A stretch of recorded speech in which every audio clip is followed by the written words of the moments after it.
ये जो सियासी जमातें हैं ये अपनी सियासी जमात को भी बचाना चाहती हैं। इमरान खान साहब इससे आगे निकल गए, वो पूरी कौम को ही बचाना चाहते हैं। इनकी लड़ाई अपनी सियासत के लिए है। इमरान खान साहब की पार्टी के अंदर जो लोग हैं मैं उनकी बात कर रहा हूं कि मैं सियासत करूंगा, मैं एमएनए बनूंगा, मैं एमपीए बनूंगा, मैं मिनिस्टर बनूंगा, हमने सियासत करनी है, अपने मुल्क के लिए अच्छा करना। जो इमरान खान की लड़ाई इस वक्त कौम के लिए है, वो एक डिफरेंट लेवल पे जाके लड़ रहा है। मिसाल के तौर पे ये सारे मिलके अपनी सियासी स्पेस लेना चाहते हैं एस्टेब्लिशमेंट से कि एस्टेब्लिशमेंट हमारे लिए थोड़ी स्पेस क्रिएट करे। इनका नुक्ता नजर ये है, इमरान खान का ये है कि मैं एस्टेब्लिशमेंट से उसकी स्पेस छीन लूंगा और मैं उनको उनके काम पे लगाऊंगा। मैंने उनको अब ये काम नहीं करने देना जिस गंदे काम पे वो पिछले 70 साल से लगे हुए।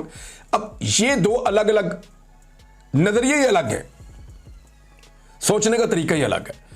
अब इनके बीच में पहले आपस में कोई इत्तेफाक हो जाए, या पार्टी इमरान खान के नक्शे कदम पे आ जाए या इमरान खान पार्टी के नक्शे कदम पे आ जाए, या दोनों मिलकर कोई बीच का रास्ता निकालेंगे। ठीक है जी, हम एस्टेब्लिशमेंट के साथ बात करते हैं और उसके लिए एस्टेब्लिशमेंट को हौसला करना पड़ेगा, थोड़ी हिम्मत करनी पड़ेगी, अपने खौफ को उतारना पड़ेगा कि बैठे बात करें इमरान खान के साथ। नहीं, वो आपको मारता, वो आपको रास्ता बनाकर देगा कोई ना। वो पाकिस्तान का रहने वाला है, पाकिस्तान का लीडर है, यहीं पे उसने सियासत की है, सारा पाकिस्तान उसे जानता है, क्रेडिबिलिटी वाला आदमी है वो।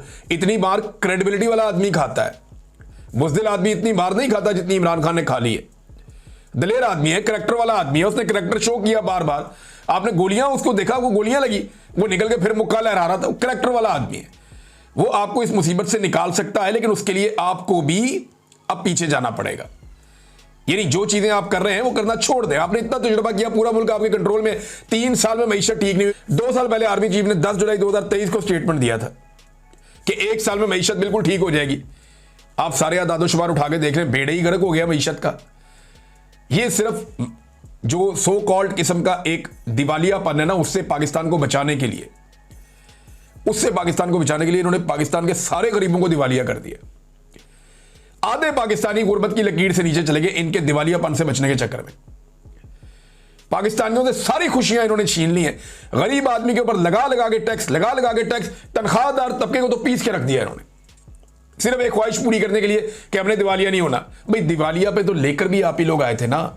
अगर आप अच्छी खासी चलती हुई हुकूमत को ना गिराते तो पाकिस्तान के ज़र मुबादला के ज़खायर भी ठीक थे, एक्सपोर्ट्स भी ठीक थी, रिमिटेंसेस भी ठीक थी, पाकिस्तान में कॉन्फिडेंस भी था, पाकिस्तान में सारी फैक्ट्रियां मिलें भी चल रही थी, रेवेन्यू कलेक्शन भी ठीक हो रहा था, महंगाई को कुछ हद तक कंट्रोल भी रखा हुआ था।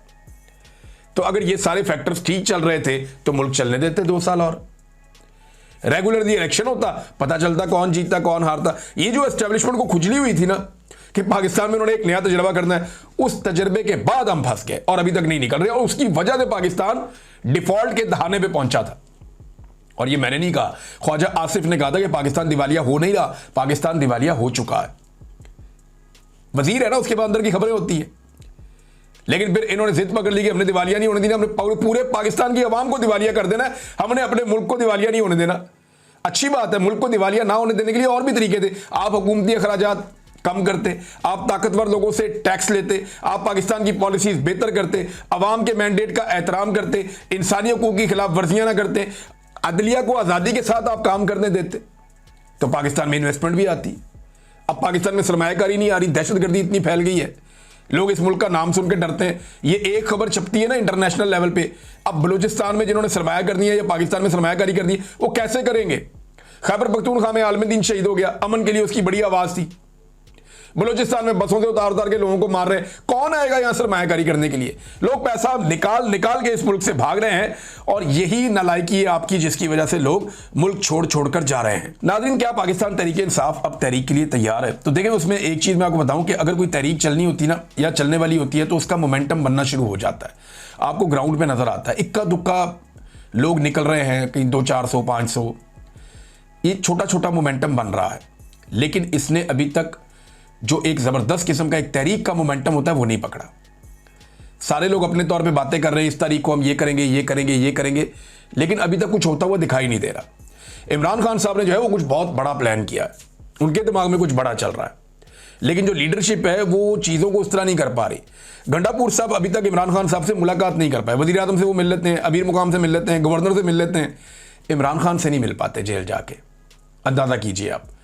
अलीना शिगरी साहिबा को उनके प्रोग्राम में बैठ के ख्वाजा आसिफ ने ताना दिया कि मीडिया को जाके मिलना चाहिए ना इमरान खान से, जाके आप देख लें कि वो कितने कंफर्टेबल हैं। वो मिलने चली गई, पीटीआई ने उनका नाम भी लिख कर दे दिया।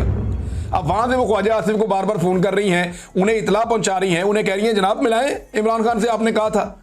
वो जी मिलाते हैं, करते हैं, कोई मुलाकात नहीं करवाई। ये झूठ बोलते हैं, दिन सुबह शाम हर वक्त झूठ बोलते हैं। ये जेल जो है ये इस वक्त मिलिट्री एस्टेब्लिशमेंट के कंट्रोल में है, या मरियम नवाज और मिलिट्री एस्टेब्लिशमेंट ने मिलकर कंट्रोल किया हुआ है। वो दोनों तो एक ही पेज पे हैं, एक ही सिक्के के दो रुख हैं इस वक्त। तो ख्वाजा आसिफ जैसे वहां कुछ नहीं बेचते, इनके कुछ पल्ले नहीं है। ये किसी टॉक शो में बैठ के कुछ भी कह दें, ये तो कहेंगे इन्होंने तो सबने बैठ के इकट्ठे, अच्छे खासे सियासतदान हैं, उन्होंने बैठकर कहा जी ठीक है ये चीजें हमारी तय हो गई, आप जाके इमरान खान से अप्रूवल ले आए। वो कहते जी हम जा रहे हैं इमरान खान से अप्रूवल लेने। मिलिट्री एस्टेब्लिशमेंट ने इमरान खान से मुलाकात नहीं होने दी और वो मुज़ाकरात फारिग हो गए। ये मुज़ाकरात नवंबर के बाद हुए थे। ये ना ये मुज़ाकरात करने के काबिल है ना किसी और चीज के काबिल है। और गंडापुर साहब को इमरान खान साहब से मिलने की कोशिश करनी चाहिए। अभी तक तो वो मुलाकात इमरान खान साहब से नहीं कर पाए। ऐसा लगता है पाकिस्तान तहरीक-ए-इंसाफ की क़यादत ना किसी करिश्मे का इंतजार कर रही है या किसी ऐसी चीज का इंतजार कर रही है कि खुद से कुछ ऐसा हो जाए कि इस हुकूमत की कमबख्ती आ जाए, बेड़ा गर्क हो जाए। भाई इस हुकूमत ने हर वो काम कर लिया जिससे किसी भी हुकूमत का बेड़ा गर्क हो जाता है और कमबख्ती आ जाती है। चीनी स्कैंडल उठाएं, बिजली स्कैंडल उठाएं, पेट्रोल स्कैंडल उठाएं, आटा स्कैंडल उठाएं, गंदम स्कैंडल उठाएं। आप इनका ये 10,000 जो ये अरब वाला स्कैंडल है, आप ये वाला ये जो इनका ट्रिलियंस का जो स्कैंडल आया हुआ है 10 खरब का, वो वाला स्कैंडल उठाएं। आप इनका कोई एक स्कैंडल उठा लें। इन्होंने तो अपने पांव पे रोजाना कुल्हाड़ा मारा, लेकिन बतौर अपोजिशन पाकिस्तान तहरीक-ए-इंसाफ अफसोस ये है कि वो कुछ कर नहीं पाए। अभी उन्होंने एक नया दावा किया, हमाद अजहर साहब ने उस पर जवाब दिया। काफ़ी अरसे बाद हमाद अजहर साहब को मैंने देखा कि वो एक्टिवेट हुए हैं। हुकूमत ने दावा ये किया कि बिलों की वसूली में 182 अरब रुपए का तारीखी हमने इजाफा किया है। भैया आपने बिल ही इतने बढ़ा दिए तो इजाफा ही होना है। गरीब खुदकुशियाँ करेगा या आपको बिल देगा। जिस आदमी ने रोटी खानी है वो एक टाइम की रोटी कम करेगा, आपको बिल देगा। तो पैसे तो आपने अवाम का खून निचोड़ के इकट्ठे कर लिए। फैक्ट्रियाँ चल नहीं रही, मिलें बंद हैं, इसके बावजूद आप गरीब आदमी को नचोड़ रहे हैं, उससे पैसे आप ले रहे हैं। रिकवरी मुहिम की कामयाबी ने तमाम डिस्कों की मजमूई वसूली को 92.4% से बढ़ाकर 96.6% तक पहुंचा दिया। हम आदत बताते हैं कि 2021 में हमारी ये रिकवरी 97.1% थी, इससे ज़्यादा थी। तो ज़्यादा आप छलांगे ना मारें। यह सुनकर दुख हुआ कि कम बिजली की तलब और पैदावार के बावजूद भी फार्म 47 की जाली हुकूमत अब तक इस सतह की रिकवरी नहीं कर सकती। यानी सिंपल बात यह है कि फैक्ट्रियां तो चल नहीं रही, बंद हो गई हैं, बड़े बड़े यूनिट सारे पाकिस्तान में बंद हो गए हैं, तो फिर तो आपकी रिकवरी होनी चाहिए थी। लेकिन आप इमरान खान के लेवल को नहीं पहुंचे, तो आपने फिर भी ये इतना पैसा कहां से इकट्ठा किया? तो इन्होंने पैसा इकट्ठा किया गरीब आदमी को कुचल के, लोगों की कनपट्टी पे बंदूक रख के ये बिल ले रहे हैं कि हम मीटर काट देंगे, ये कर देंगे, वो कर देंगे। वो गुजरावाला वाले लड़के का याद है ना, वो बेचारे ने खुदकुशी कर ली। लोग उधार मांग रहे हैं बिल देने के लिए, लोग अपने जेवरात बेच रहे हैं बिल देने के लिए।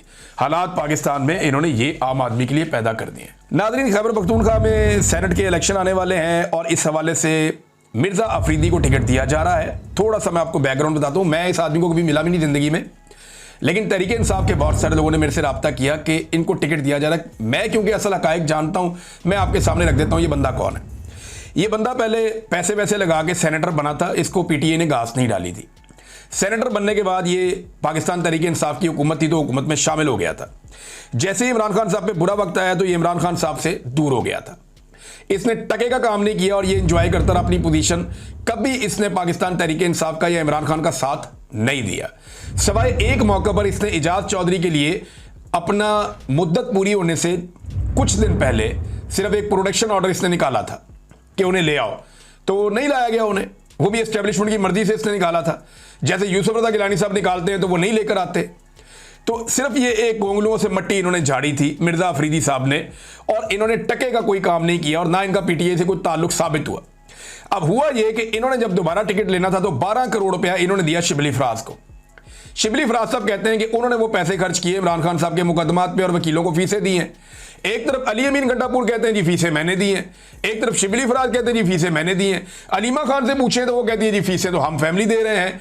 दूसरी तरफ आप जाके वकीलों से पूछे तो वो कहते हैं जी हम तो फीसें ले ही नहीं रहे।